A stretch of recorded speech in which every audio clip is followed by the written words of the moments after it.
지난주에 우리는 잔치에 초대받은 사람들의 그 겸손과 잔치를 초대한 사람의 섬김에 대해서 이야기했습니다. 그리고 그 중심이 돼야 되는 내용이 뭐였죠? 결국은 사랑이었다라는 것이죠. 사실은 어떤 행동이든지 우리의 그 목표는 하나님의 사랑을 우리의 삶 가운데 어떻게 흘려보낼 수 있는 것인가에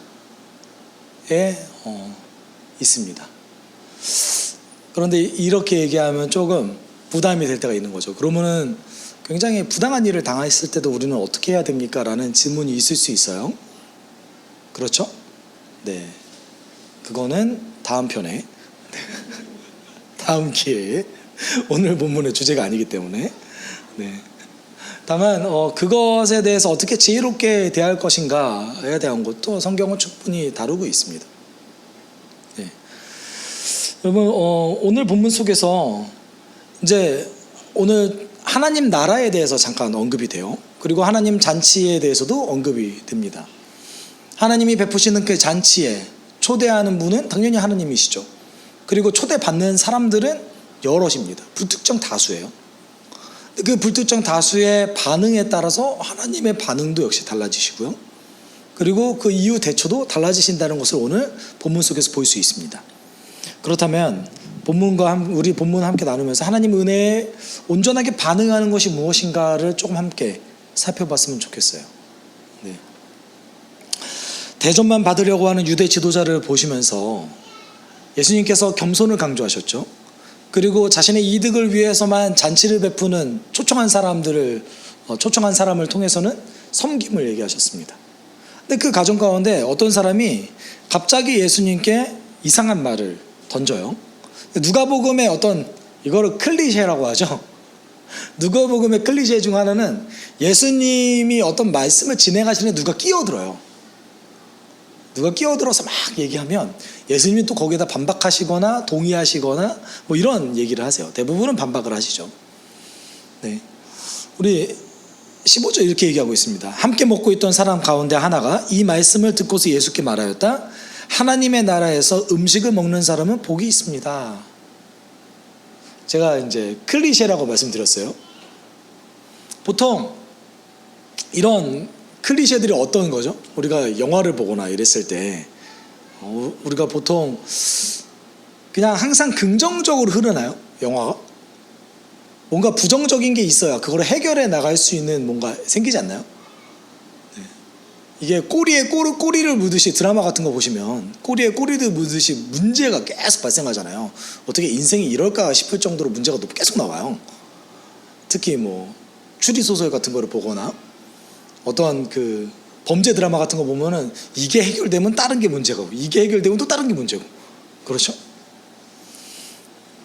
어떤 클리셰가 등장한다는 것은 우리가 문맥적으로 살펴봤을 때 원래 있었던 것에 반박하는 뭔가 또는 갈등적인 요소가 등장한다라는 것으로 볼 수 있습니다. 왜냐하면 우리가 누가복음도 문학의 하나의 요소예요.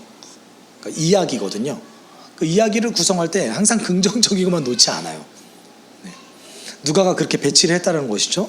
오늘 말씀만 듣고 봤을 때는 이 사람이 굉장히 긍정적으로 예수님의 반응에 예수님의 말씀에 요청한 것 같아요. 누가 봐도 그렇잖아요. 하나님 나라에서 음식을 먹는 사람은 복이 있습니다.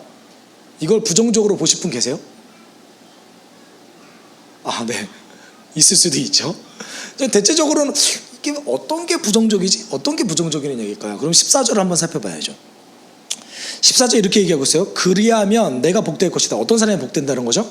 너의 이득을 위해서 사람을 잔치에 초대하면 그건 복되다라는 거예요. 그래서 대표적으로 누구를 초대하라는 거죠? 가장 차별받는 가난한 사람, 지체 장애 있는 사람을 초대하라고 예수님 말씀하셨어요. 그런 복이 있대요. 그들이 내게 갚을 수 없기 때문에 의인들이 부활할 때에 하나님께서 내게 갚아주실 것이다. 의인들이 부활할 때라는 것은 이제 하나님이 만드시는 새하늘과 새 땅이 열린다는 얘기인 거죠. 부활이 있다는 얘기인 거예요. 산자와 죽은 자의 부활이 있다는 얘기인 거예요. 유대인들도 이 종말론적인 내용을 아주 잘 알고 있었습니다. 하나님께서 언제 갚아주신대요? 그때 갚아주신대요. 네. 여기서 우리는 아주 좋은 삶의 태도를 배울 수 있죠. 선물은 그냥 주는 거죠. 네, 받는 게 아니죠. 언제 갚아주신대요? 네, 하나님 나라 이 땅에 보이는 하나님 나라가 임할 때 하나님 우리에게 갚아주신다고 얘기하십니다. 이 말씀을 들었던 어떤 한 사람이 오늘 15절과 같은 얘기를 한 거죠. 하나님 나라에서 음식을 먹는 사람은 복이 있습니다. 이 말이 뭔 말일까요? 결국 다 들어간다는 얘기예요. 어차피 다 들어갑니다. 그러니까 그 나라에 다 들어가니까 뭐 우리가 굳이 그렇게까지 해야 돼요 라는 말일 수도 있고요. 어차피 다 들어가는데, 어차피 그 잔치 자리는 다 들어가는데 우리가 굳이 여기에서도 그렇게 해야 됩니까? 라는 말일 수도 있어요. 그리고 두 번째 가능성은 단지 그냥 그 바리새파 사람들의 어떤 그 주장들을 반복해서 얘기한 걸 수도 있어요. 자기들의 주장을 대변해서 얘기한 걸 수도 있어요. 네. 당신이 얘기하는 하나님 나라가 열릴 때 어차피 우린 다 들어가잖아요. 뭐 거기에서 굳이 누가 더 복을 받거나 복을 받지 않거나 이게 무슨 상관이에요? 어차피 우리 다 들어가는데 그때 복 받는 게 무슨 상관입니까? 무슨 의미가 있습니까? 이렇게 얘기한 걸 수도 있어요. 네? 다른 얘기를 하면 저는 지금 복 받고 싶어요 라는 얘기가 될 수도 있죠. 어떤 것을 반영한 거죠? 바리새파 사람들이 항상 가지고 있었던 유대인들은 다 구원받는다, 여기서 좀 힘들게 살아도 어차피 유대인들은 구원받는다, 이런 사고방식을 반영하고 있어요. 이 말을 들었던 예수님께서 오늘 이제 16절부터 비유를 하나 말씀하시죠. 이 비유는 많이 알려진 비유죠. 특별히 전도에 대해서 이제 얘기할 때 많이 쓰여지는 비유입니다. 예전에 제가 다녔던 교회에 1년표가 강권하여 내 집을 채워라 였습니다. 네, 1년표가 강권하여 내 집을 채우라 였어요. 오늘 이 본문에 구성된 말씀을 통해서 그 표현가 나왔습니다. 오늘 본문을 통해서 우리는요 두 가지를 알 수 있어요. 하나는 온전하게 하나님께 반응하는 것이 어떤 것인가, 이게 첫 번째고요. 두 번째는 하나님이 원하시는 선교, 전도 또는 그 은혜에 반응하는 것, 이게 사실 전도와 관련되어 있거든요. 그것이 정말 우리가 얘기했듯이 강권하여 채우는 게 맞는가, 이것도 한번 다뤄볼 수 있을 것 같아요. 16절에서 예수님께서 이 남자에게 이렇게 비유를 하십니다. 예수께서 그에게 말씀하셨다. 어떤 사람이 큰 잔치를 베풀고 많은 사람을 초대하였다. 잔치 시간이 되어 그는 자기 종을 보내서 준비가 다 되었으니 오십시오 하고 초대받은 사람에게 말하게 하였다. 이와 비슷한 비유가 마태복음 22장에도 있습니다. 그런데 마태복음 22장에서는 집주인이 초대하는 것이 아니라 누가 초대하죠? 왕이 초대해요. 임금이 초대합니다. 그리고 조금 더 과격해요. 마태복음 22장이 조금 더 과격합니다. 그러면 우리는 두 개가 동일한 비유라고 생각하면 될까요?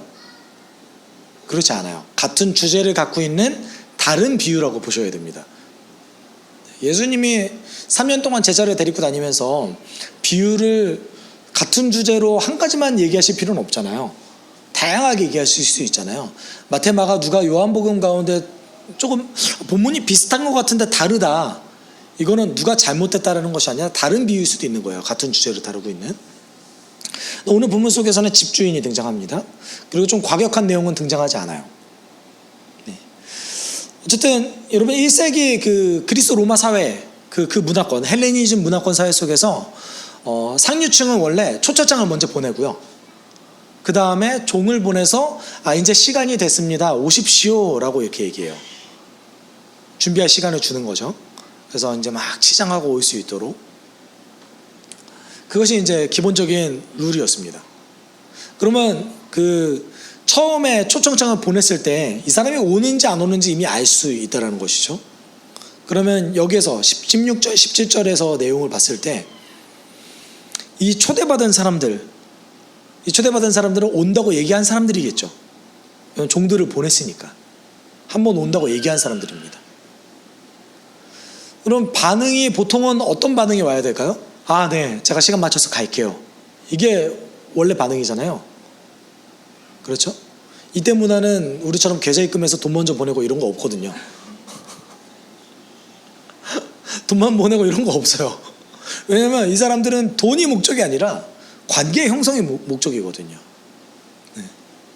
그래서 한번 초대받으면 거기에 안에서 모든 식사를 다 하는 경우가 많습니다. 반응이 보통 참여해야 되는 게 반응이죠. 그런데 18절부터 20절까지는 이제 세 가지 반응이 등장합니다. 그리고 전부 다 거절하는 거예요. 18절 이렇게 얘기해요. 그런데 그들은 모두 하나같이 핑계를 대기 시작하였다. 한 사람은 그에게 말하기를 내가 밭을 사는데 가서 보아야 하겠소. 부디 양해해 주기 바라오 하였다 라고 얘기하고 있습니다. 여러분, 여기서 얘기하는 모두 하나같이 핑계를 대기 시작했다라고 얘기해요. 근데 이제 정확하게 번역하면 모두 한 마음으로 또는 하나같이 한결같이 이렇게 번역할 수 있어요. 핑계를 만들기 시작했다라고 얘기하고 있습니다. 처음 첫사람은 어떤 핑계였죠? 밭을 샀대요. 밭을 사는데 가서 봐야겠대요. 어떠신 것 같으세요?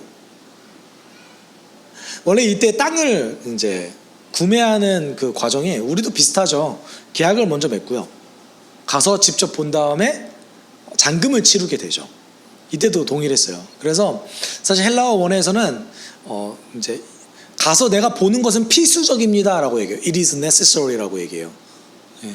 내가 이거 가서 보는 게 필수적입니다. 땅을 사기 위해서는 이렇게 얘기하거든요. 근데 중요한 것은 이 사람이 파는 사람입니까? 사는 사람입니까? 사는 사람이죠. 돈 있는 사람이 갑이죠. 파는 사람보다는 좀 시간을 늦춰도 되잖아요. 시간을 늦춰도 되는데 내가 이거 꼭 봐야겠어요 라고 얘기한 거죠. 그래서 부디 양해해 주십시오. 저 용서해 주세요. 제가 이렇게 핑계를 대는 것 그거를 좀 용납해 줬으면 좋겠어요 라고 정중하게 얘기합니다. 그렇지만 정중하게 얘기할 만한 사안이란 얘기인 거죠. 사실 반대로 얘기하면. 두 번째 사람은 어떤 핑계를 댈까요? 다른 사람은 내가 겨릿소 5쌍을 샀는데 그것들을 시험하러 가는 길에 부디 시험하러 가는 길이요 부디 양해해 주기 바라요 하고 말하였다. 소 5쌍을 샀대요. 부자예요. 이 사람이 소 5쌍만 있는지 더 있는지는 아직 몰라요. 어쨌든 지금 상황에서 소 5쌍을 사러 가는 길이래요. 근데 오늘 이제 19절의 정황은 사러 가는 길에 누구를 만났어요? 종을 만난 거죠. 네. 사러 가는 길에 종을 만났어요. 그리고 양해해 달라고 부탁했어요. 다른 말로 하면 나 지금 바빠 이거죠. 나는 지금 바빠. 내가 지금 뭔가 스케줄이 있어서 하러 가는 길이야. 조금만 늦게 준비하지. 이렇게 말한 걸 수도 있겠죠. 세 번째 사람은 또 다른 사람은 내가 장가를 들어서 아내를 맞이하였어. 그러니 가지 못하겠어요 하고 말하였다. 세 번째 사람은 양해를 구하지도 않아요. 나 지금 장가 들었으니까 못 가는 거 당연하잖아. 뭐가 당연한지 모르겠어요. 난 지금 장가를 들었으니까 못 가는 거 당연하잖아 라고 얘기합니다. 이건 어떤 것 같으세요? 이 세 가지 핑계. 우리가 현실 살아가다 보면 뭐 좋은 잔치인데 그럴 수 있지 뭐 이렇게 생각할 수 있지 않아요? 좀 그럴 수 있잖아요. 좀 잔치인데 양해도 구했고 그럴 수 있지 뭐라고 생각할 수 있어요. 그런데 예수님이 지금 얘기하는 거는 좀 다른 맥락이 있습니다. 어떤 맥락이 있냐면 처음에 땅에 관련된 것, 그 다음에 어떤 것과 관련된 거였죠? 소는 뭐에 쓰죠? 농사 짓는 데 쓰죠. 그리고 마지막이 뭐와 관련되어 있죠? 결혼. 네, 이제 신혼이래요. 저만 느끼나요? 제가 삑사리 가게 쓴다고 그런 걸. 왜 이러지? 이런 적이 거의 없는데. 신혼이래요. 신혼. 지금 예수님께서 이 비유 속에서 뭘 얘기하고 계시냐면, 여러분 성경을 좀 자세히 읽으신 분들은 기억할 수 있을지도 모릅니다. 신명기 20장과 신명기 24장에 전쟁에 참여하면 안 되는 사람, 전쟁에서도 예외 조항으로 묶여지는 사람, 이 사람은 전쟁에 데리고 오면 안 됩니다 라고 불려지는 세 가지 종류의 사람이 있어요. 신명기 20장 5절과 7절 이렇게 얘기하죠. 너희 가운데 집을 짓고 준공식을 하지 못한 사람이 있으면 누구든지 집으로 돌아가거라. 또 포도원을 만들어 놓고 아직 그 첫 열매를 맛보지 못한 사람이 있으면 그런 사람도 누구든지 집으로 돌아가거라. 또 너희 가운데 여자와 약혼하고 아직 결혼하지 못한 사람이 있으면 그런 사람도 집으로 돌아가거라. 그가 전사함으로써 다른 사람이 그 여자와 결혼하는 일이 없도록 하여라. 예수님 이거를 조금 비난하시는 것 같으세요. 왜냐하면 원래 이게 전쟁에 참여하면 안 되는 사람들의 종류예요. 근데 유대인들이 계속해서 율법 그리고 말씀을 자신의 이득을 위해서 해석하기 시작했어요. 그런 어떤 그들의 모습을 풍자함으로 해서 너희들의 이득을 위해서 말씀을 해석하다 보니까 정말 가장 이득이 되는 하나님 나라 잔치에 참여하는 것조차 불참하게 되었구나라고, 핑계대면서 불참하게 되었구나라고 이제 예수님께서 풍자하는 거일 수도 있습니다. 땅과 농사와 결혼에 관련되어 있기 때문에 그래요. 신명기 24장에는 또 이제 약혼만이 아니라요, 이제 신혼 1년 된 남자는, 1년 미만인 남자는 전쟁에 참여하지 못하게 또 얘기하고 있어요. 다시 말하면 어떤 얘기인 거죠? 지금 원래 이거는 전쟁에 관련된 아주 심각한 예외 조항이죠. 그런데 이제 유대인들이 이 율법을, 말씀을 어떻게 이용하고 있어요? 맥락과 상관없이 그냥 막 쓰는 거예요. 자신의 이득만 된다면. 실제로 유대인들이 그런 식으로 사용했습니다. 그냥 문자적으로만 가져오는 거예요. 야, 나 지금 땅 사러 가는데 이거 핑계가 되잖아. 괜찮잖아. 나 지금 농사와 관련된 일을 하는데 뭐 그 정도 좀 괜찮잖아. 아, 나 이제 결혼했어. 다 익스큐즈 할 수 있어. 다 핑계로 다 가능하잖아. 자신의 이득을 위해서 말씀을 이용한 거죠. 근데 정작 자신의 이득을 위해서 말씀을 이용했지만 가장 이득이 되는 것에 참여하지 못하게 된 거예요. 예수님 그거를 풍자한 것으로 저는 보여집니다. 이 핑계를 이제 종이 집주인에게 가서 얘기했더니 집주인이 이렇게 얘기해요. 종이 돌아와서 이것을 그대로 자기 주인에게 일렀다. 그러자 집주인이 노하여 종더러 말하기를 어서 시내의 거리와 골목으로 나가서 가난한 사람들과 지체에 장애가 있는 사람들과 눈먼 사람들과 다리 저는 사람들을 이리로 데려오너라 하였다. 처음에는 초대장을 돌렸어요. 그리고 준비할 수 있는 시간도 줬습니다. 그런데 이 사람들은 굳이 참여하기를 원하지 않았어요. 왜냐하면 자기에게 더 중요한 게 있다라고 얘기했거든요. 이것을 누구로 볼 수 있겠습니까? 유대인 또는 유대 지도자들을 이제 얘기한 거라고 보실 수 있죠. 하나님께서 이스라엘 역사 가운데 수천 년에 걸쳐서 이미 얘기하신 것들, 그리고 설득해 오셨던 것들, 유대 지도자들이 누구보다 더 잘 알고 있잖아요. 네. 미리 초대장도 보내셨어요. 하나님이. 야, 나 이렇게 할 거야. 그리고 메시아가 올 거야. 그를 통해서 하나님 나라 잔치 자리에 너를 초대할 거야. 그런데 지금 유대인들이 누굴 거절하고 있어요? 예수님을 거절하고 있는 모습을 얘기하고 계신 거죠. 집주인은 분노했습니다. 그리고 누구를 초대했어요? 누구 초대했어요? 가난한 사람들, 지체에 장애가 있는 사람들, 그리고 눈먼 사람들, 다리 저는 사람들. 이것을 통해서 우리는 두 가지 종류를 좀 알 수 있어요. 첫 번째는 잔치는 끝나는 시간이 분명히 존재해요. 지금 준비되어 있으니까 준비된 음식을 먹고 누리라라는 얘기잖아요. 언젠가는 못 먹는 시간이 존재하죠. 두 번째는 집주인은 결핍이 있는 사람을 다시 초대했어요. 앞서 얘기했던 가난한 사람들 그리고 지체에 장애가 있는 사람들은 결핍이 있는 사람들이었어요. 그래서 초대를 하면 기꺼이 와서 그 풍성한 음식을 먹을 수 있는 사람들이었습니다. 다른 말로 하면 하나님께서 베풀어 주신 이 풍성한 잔치를 누리길 원하는 사람들, 또는 내 마음 가운데 하나님을 모시길 원하는 사람들에게만 잔치 음식이 주어진다라는 것이에요.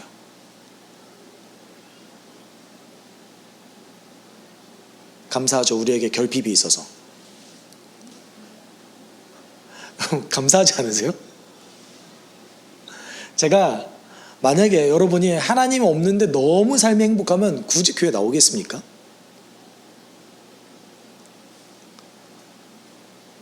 하나님은 그런 자들을 찾으세요. 가난한 자는 복이 있다고 얘기하셨죠. 하나님 나라가 그들의 것이기라고. 그럼 여기서 가난한 사람은 정말 돈이 없는 사람을 얘기한 걸까요? 아니요.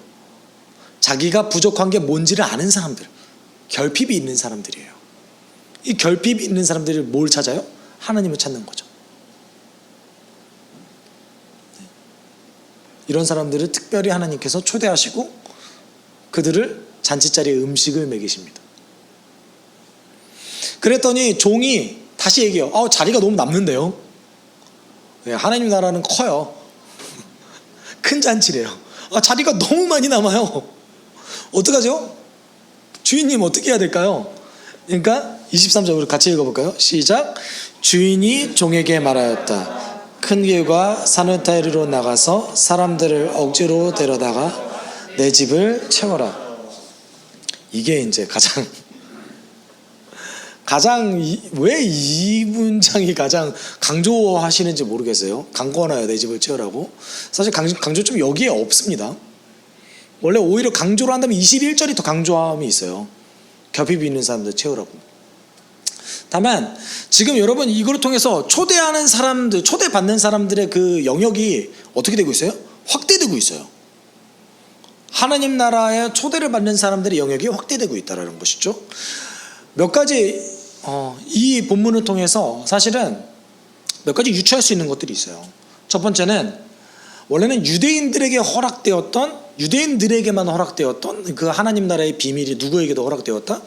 이방인에게까지 이제 확장되고 있다라는 것을 이 본문을 통해서 보여주고 있을 수도 있습니다. 왜냐하면 이 누가복음의 수신자가 누구예요? 대시예요. 받는 사람이 누구죠? 데오빌로 가카였죠. 근데 이 데오빌로 가카 이방인이었어요. 그래서 누가복음은 데오빌로뿐만 아니라 이방인임에도 불구하고 예수를 믿으려고 했던 그런 사람들을 대상으로 쓰여졌습니다. 이 본문을 해석할 때 아마 이 편지를 받았던 사람들 입장에서는 하나님 나라 잔치가 확대되고 있구나, 이방인에게도 확대되고 있구나라는 것을 느낄 수도 있어요. 두 번째는 여기서 억지로라는 단어는요, 억지로로도 번역할 수 있고요. 두 번째는 간청해서도 번역할 수 있어요. 정중한 태도로 간청해서 그들을 설득해서 데리고 와라 라고 번역할 수 있는 거죠. 만약에 여러분 억지로 데리고 와서 집을 채우러 갔으면 첫 번째 초청받은 사람 억지로 데리고 와야죠. 그렇지 않아요? 그들이 핑계를 댔잖아요. 그럼 그들을 억지로 데리고 오면 되는 거 아니에요? 오기 싫다는 사람 억지로 데리고 오라는 거잖아요. 지금 23절은 그러니까 그 말이 아니에요. 저는 이제 문맥으로 봤을 때는 간청해서 데리고 오라라는 것이 더 정확한 번역이라고 생각합니다. 네. 또는 상황을 그 사람이 어떻게든 오게 만들어라라는 단어로도 번역할 수 있습니다. 영어로는 compel이라는 단어를 썼는데 그것이 이제 두 가지 용례로도 다 사용할 수 있어요. 여러분, 그런데 문제는 뭐냐면 그 어거스틴이 이 23절을 해석할 때 억지로를 그대로 해석했어요. 어거스틴은 헬라어를 몰랐거든요. 라틴어만 할 줄 알았어요. 그래서 어거스틴이 그 중세교회에서도 굉장히 그 중요한 사람이었고 종교개혁자들에게도 굉장히 중요한 사람이었는데 어떤 이야기를 했냐면 이 말씀을 근거로 이방인을 억지로 데리고 와서 개종시켜라. 라고 이제 직접적으로 얘기했어요. 이게 이제 후에 중세교회에서는 이방인을 종교 재판을 할 수 있는 근거로 작용했습니다. 사실 여러분, 종교 재판이라고 하면 믿는 사람을 대상으로 해야 되는 게 맞는 거 아닌가요? 어차피 안 믿는 사람인데 재판할 게 뭐 있어요? 재판하자마자 다 죽을 텐데. 그러니까 이방인을 안 믿는 사람은 종교 재판하겠다는 얘기인 거는, 그러니까 안 믿는 사람은 다 죽이겠다는 얘기인 거예요. 실제 역사 가운데 스페인에서 16세기에는 그 이슬람을 믿는 사람들의 살타는 냄새가 24시간 끊이지 않았다라는 기록이 있습니다. 365일 끊이지 않았다. 어마어마하죠. 이런 비극적인 역사가 있어요. 그럼 정말 억지로 데려오라는 얘기입니까? 여러분, 억지로 데리고 와서 교회에 앉혀놓으면 사람들 예수 믿어요?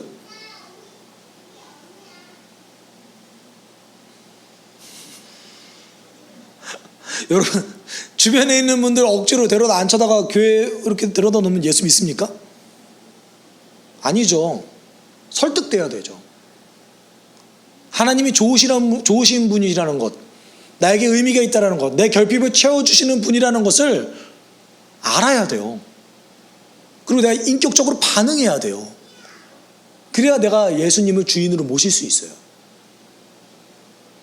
물론 때때로 이제 그런 분들 많이 있죠. 억지로 교회 나오신 분들, 특히 이제 남편분들 중에서 너 교회 안 다니면 너랑 결혼 안 해.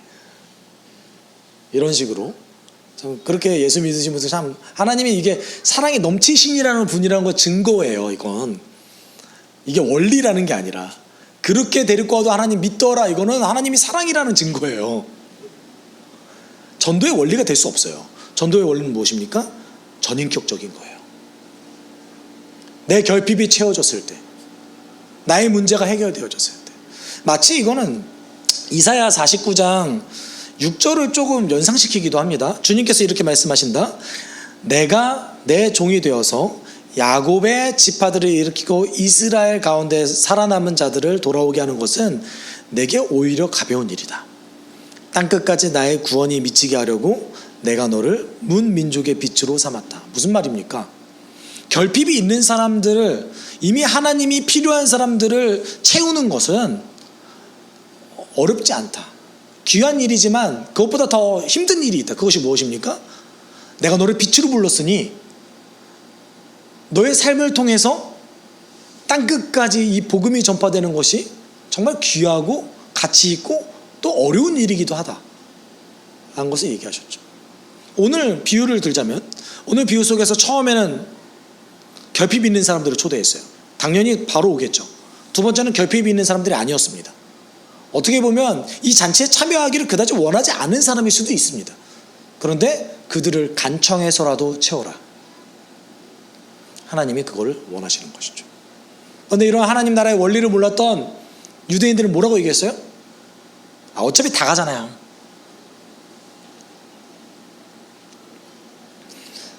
그래서 예수께서 마지막으로 이렇게 얘기하시죠. 내가 너에게 말한다. 초대받은 사람들 가운데서는 아무도 나의 잔치를 맛보지 못할 것이다. 어떤 사람들 얘기한 거예요? 18절에서 20절까지. 나 할 일이 있어요. 바빠요. 나에게는 더 소중한 가치가 있어요. 라고 얘기하는 사람들은 잔치에 참여하지 못할 것이다. 여러분, 하나님이 주신 그 선물에 우리가 온전히 반응하는 것이 중요합니다. 어떻게 반응해요? 제가 그거 필요해요. 원해요. 하나님 저의 결핍을 채워주실 것을 믿습니다. 라고 반응하는 것이 중요하다는 것이죠. 온전한 반응에서 우리는 온전한 성장이 이루어질 수 있습니다. 여러분, 오늘도 하나님께서는 그의 잔치에 우리를 초대하십니다. 여러분, 어떻게 반응하시겠습니까? 하나님 여러분에게 아주 잔치에 풍성한 음식을 먹기를 바라세요. 내가 결핍이 있을 때. 우리 때때로 그렇게 생각하죠. 왜 나는 힘들 때만 하나님 찾나? 아니요. 오늘 비유를 보면 뭐라고 얘기해요? 결핍이 있을 때 찾는 거죠. 그리고 그 결핍이 있는 자를 하나님 부르시죠. 우리는 날마다 결핍이 있어야 돼요. 어떤 결핍이요? 더 목말라야 돼요. 하나님 더 풍성한 삶을 원합니다. 더 하나님께 나아가길 소망합니다. 하나님 여러분의 일상 가운데, 그 한 주 가운데 여러분은 그 풍성한 삶으로 초대하십니다. 어떻게 반응하시겠습니까? 말씀을 읽을 때 하나님의 사랑을 느끼길 소망합니다. 여러분 기도하실 때 여러분의 결핍들이 채워지고 여러분의 문제들이 이제 더 이상 문제가 아니게 되는 강건한 마음을 소유하시길 소망합니다. 우리 함께 기도할 때 하나님, 내 문제가 해결되어지고 하나님 은혜를 풍성하게 누리는 그 선물을 받을 수 있는 우리에게 주님 도와주십시오.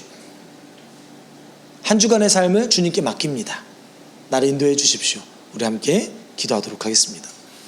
사랑이 많으신 하나님 아버지 감사합니다. 하나님, 우리가 주님께 나가기 소망하오니 하나님 내 마음 가운데 주님의 은혜가 있기를 소망합니다.